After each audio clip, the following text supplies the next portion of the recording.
আসলে গতকাল রাত থেকেই এখন পর্যন্ত বিভিন্ন ধর্ম, বর্ণ, গোত্রের নির্বিশেষে সকল ধর্ম, বর্ণের গোত্রের মানুষ কিন্তু আমরা দেখেছি যে আসলে এই যে টাউন হল মাঠের কেন্দ্রীয় শহীদ মিনারে ভাষা শহীদদের শ্রদ্ধা জানাতে কিন্তু তারা ছুটে আসছেন। গতকালকে ২১-এর প্রথম প্রহর থেকে মূলত এই কার্যক্রম এখনো চলমান রয়েছে। প্রথম প্রহরে জেলা প্রশাসনের ফুলেল শ্রদ্ধার পরেই কিন্তু কুমিল্লার যে স্থানীয় রাজনীতির যে নেতৃবৃন্দ রয়েছেন, কুমিল্লা মহানগর বিএনপি দক্ষিণ জেলা এবং উত্তর জেলা থেকে শুরু করে বিভিন্ন সামাজিক সংগঠন, সাংস্কৃতিক সংগঠন, আমরা দেখেছি ছাত্রদের বিভিন্ন সংগঠন, বিশেষ করে বৈষম্য বিরোধী ছাত্র আন্দোলন এবং আপনার যে নাগরিক কমিটি, এই ধরনের বহু সংগঠনের পক্ষ থেকে কিন্তু এই ভাষা শহীদদের শ্রদ্ধা জানানো হয়েছে। আসলে এই দিনটির জন্য তারা অধীর আগ্রহী ছিলেন। আমরা দেখেছি যে আজকে ভোরের আলো ফোটার সঙ্গে সঙ্গে কিন্তু আমরা দেখেছি যে বিভিন্ন সরকারি, বেসরকারি, আধা সরকারি বিভিন্ন দপ্তরের পক্ষ থেকে কিন্তু এই যে ভাষা শহীদদেরকে শ্রদ্ধা জানাতে তারা আমরা দেখেছি প্রভাত পেরিয়ে তারা কিন্তু এসেছেন এই শহীদ বেদিতে ফুল দিয়ে ভাষা আন্দোলনে নিহত শহীদদের শ্রদ্ধা জানাতে। কুমিল্লায় যে ভাষা শহীদদের যে ভূমিকা আমরা দেখেছি, আসলে এটা কিন্তু এখনো কোমলমতি যে শিশু কিশোর রয়েছে তাদের মধ্যে কিন্তু এখনো অজানা রয়েছে। এই যে আমরা যদি বলি যে শহীদ ধীরেন্দ্রনাথ দত্ত কুমিল্লার কৃতি সন্তান, একই সঙ্গে মুক্তিযোদ্ধা রফিকুল ইসলাম। শহীদ ধীরেন্দ্রনাথ দত্তর কথা যদি আমরা বলি, তিনি এই যে আমরা যে ভাষায় কথা বলছি, এই বাংলা ভাষা আন্দোলনের প্রথম রূপকার বলা যায়। এরপরে হচ্ছে যে মুক্তিযোদ্ধা রফিকুল ইসলাম, যিনি এই বাংলা ভাষাকে আন্তর্জাতিক মাতৃভাষায় স্বীকৃতি দেওয়ার জন্য প্রথম দাবি তুলেছিলেন। এই যে এই কৃতি সন্তানকে পরিচয় করিয়ে দিতে একই সঙ্গে যে অমর ২১শে ফেব্রুয়ারি এই যে এই দিনটি সম্পর্কে জানাতে কিন্তু আমরা দেখেছি এবারে একেবারে ব্যতিক্রম কিছু দৃশ্য আমাদের চোখে পড়েছে। বিশেষ করে আমরা দেখেছি যে বিভিন্ন স্কুল, কলেজ, কিন্ডারগার্টেন থেকে শুরু করে যে শিক্ষার্থীরা তো আসছেন শিক্ষকদের হাত ধরে, একই সঙ্গে তারা আমরা দেখেছি যে বিভিন্ন পরিবার, যারা সচেতন পরিবার বা যাদের শিক্ষার্থী ছেলেমেয়েদেরকে জানানোর ইচ্ছা রয়েছে, তারা আমরা দেখেছি যে তাদের কোমলমতি শিশুদের হাত ধরেই বাবা কিংবা মা বা পরিবারের যে কোনো একজন স্বজন একগুচ্ছ ফুল নিয়ে বা একটি গোলাপ নিয়ে কিন্তু এসেছেন এই যে শহীদ মিনারে ফুল দিতে।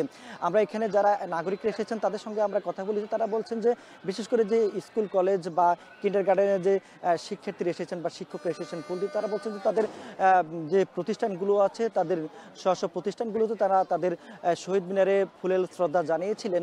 একই সঙ্গে এসেছেন এখানে সবাইকে দলবদ্ধভাবে এসেছেন। এই যে কেন্দ্রীয় শহীদ মিনারে যে পলাশ ফুলে ভরা সুন্দর একটি দৃশ্য রয়েছে কুমিল্লার এই যে টাউন হল মাঠের যে কেন্দ্রীয় শহীদ মিনার, সেখানে আসলে সবাইকে একটি ক্যামেরা বন্দি করার জন্যই মূলত সবাই এখানে এসেছেন এবং এই যে শ্রদ্ধা নিবেদন সেটি কিন্তু আসলে আমরা দেখেছি যে একটা উৎসব মুখর পরিবেশে সেটা এখনো রয়েছে। এখনো আমরা দেখেছি যে ধীরে ধীরে মানুষ আসছেন। তবে গতকালকে যে প্রথম প্রহর থেকেই আমরা দেখেছি যে বিভিন্ন দপ্তরগুলো তাদের শ্রদ্ধা নিবেদন করেছিলেন। জেলা প্রশাসন করার পরে পুলিশ প্রশাসন এবং সিটি কর্পোরেশন, জেলা পরিষদ, উপজেলা পরিষদ থেকে শুরু করে আমরা দেখেছি শুধু এই যে দপ্তরগুলো না, আমরা দেখেছি বিভিন্ন শিক্ষা প্রতিষ্ঠানও কিন্তু গতকালকেও রাতেও তারা ফুল শ্রদ্ধা জানিয়েছিলেন। শুধু এই যে শহরের কথা যদি আমরা বলি, শহর ছাড়াও কুমিল্লার ১৭ উপজেলা পরিষদ রয়েছে বা ওইখানকার যে উপজেলা ভিত্তিক যে শিক্ষা প্রতিষ্ঠানগুলো রয়েছে, তারাও তাদের স্ব উপজেলায় বা শিক্ষা প্রতিষ্ঠানে তারা আপনার এই যে ভাষা শহীদদের শ্রদ্ধা নিয়ে জানাচ্ছেন। একই সঙ্গে দেখেছি কুমিল্লা বিশ্ববিদ্যালয় এবং আপনার বিশ্ববিদ্যালয়ের যে ক্যাম্পাস আছে বা সেগুলোতেও কিন্তু শ্রদ্ধা জানিয়েছেন। কুমিল্লা বার্ড রয়েছে বা অন্য যে কুমিল্লা আসলে একটি ঐতিহ্যবাহী জেলা, যেটি শিক্ষা, সংস্কৃতি এবং এখন আমরা সাথে রয়েছে আপনার যে আমাদের পুরাকীর্তিগুলো রয়েছে বা প্রত্নস্থলগুলো রয়েছে, সেগুলোতেও কিন্তু যারা দর্শনার্থী আসছেন সেখানেও কিন্তু আসলে এই যে ফুলের শ্রদ্ধা জানানোর যে বিষয়টা সেখানেও আয়োজন করা হয়েছে যারা টুরিস্ট রয়েছেন বা পর্যটক রয়েছেন তাদের জন্য।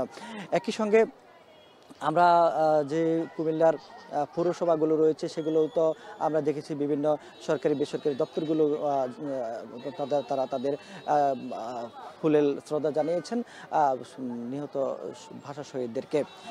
আমরা এখন আসলে মোটামুটি একটু শেষ পর্যায়ে আমরা বলতে পারি, কারণ ভোরের আলো ফোটার সঙ্গে সঙ্গে কিন্তু এখানে আমরা দেখেছি যে শিশু, বৃদ্ধ, নারী, পুরুষ সবাই এসেছেন এখানে।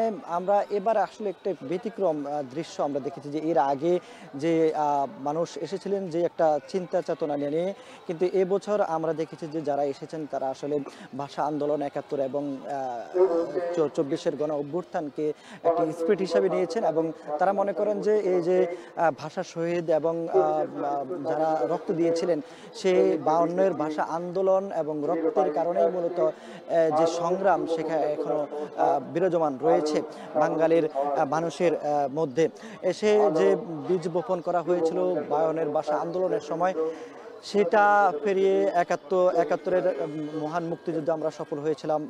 এরপর হচ্ছে এখন আবার নতুন করে যে ফ্যাসিস্ট সরকারের যে বিদায়, সেটাও সেই স্পিরিট থেকে মূলত আসলে সম্ভব হয়েছে বলে যারা বৈষম্য বিরোধী ছাত্র আন্দোলনের নেতৃবৃন্দ ছিলেন এবং নাগরিক কমিটির যে নেতৃবৃন্দ রয়েছেন তাদের সঙ্গে আমরা কথা বলছি, তারা আমাদেরকে আসলে এটা জানিয়েছিলেন। একই সঙ্গে নাগরিক সমাজের ব্যক্তিবর্গ আমরা তাদের সঙ্গে আমরা কথা বলি, তারা বলছেন যে নতুন প্রজন্মের শিশু, কিশোর এবং যারা তরুণ রয়েছেন তাদের মধ্যে যে কুমিল্লার যে ভূমিকা রয়েছিল ভাষা আন্দোলনের যে আন্দোলনের সময়কার সময়, সেটা আসলে এখন একটু আগের তুলনায় এখন একটু কম দেখা যাচ্ছে। তবে এটাকে যেন আরও জাগ্রত করা হয়, সেটা যেন মানুষের মাঝে তুলে ধরা হয়। আমরা যদি বলি যে শহীদ বীরেন্দ্রনাথ দত্তের বাড়িটির কথা যদি বলি, যিনি এই যে ভাষা আন্দোলনের আপনার যে প্রথম ভাষা আন্দোলনের জন্য দাবি করেছিলেন, সেই ধীরেন্দ্রনাথ দত্তের বাড়িটি কিন্তু এখনো অবহেলিত রয়েছে। নাগরিক সমাজ বলছেন যে তার বাড়িটি যেন সংস্কার করে একটা জাদুঘরে রূপান্তর করা হয়। তো এই ছিল আমাদের সবশেষ।